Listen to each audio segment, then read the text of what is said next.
Ipaglaban po natin ang ating karapatan. Ipaglaban po natin ang ating saligang batas. Ipaglaban po natin ang mahal nating bansang Pilipinas.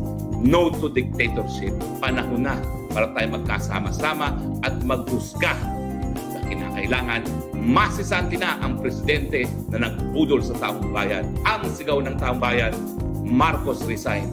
Bako ka naming sisantihin bilang presidente ng Pilipinas.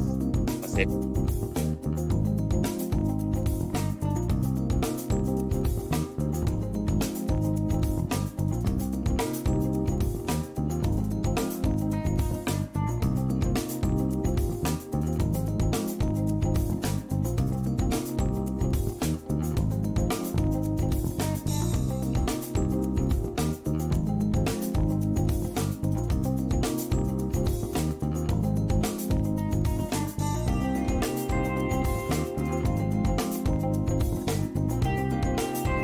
buong akala natin 31 million tayo, kasama na ako at si Inday Sara na umakyat sa kanyang entablado. Gagamitin niya itong pangalawang pagkakataon na linisin at ituwid ang pangalan ng kanyang pamilya.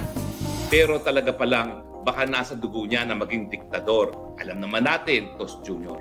Kung diktador ang Marcos Sr., diktador din ang Marcos Jr.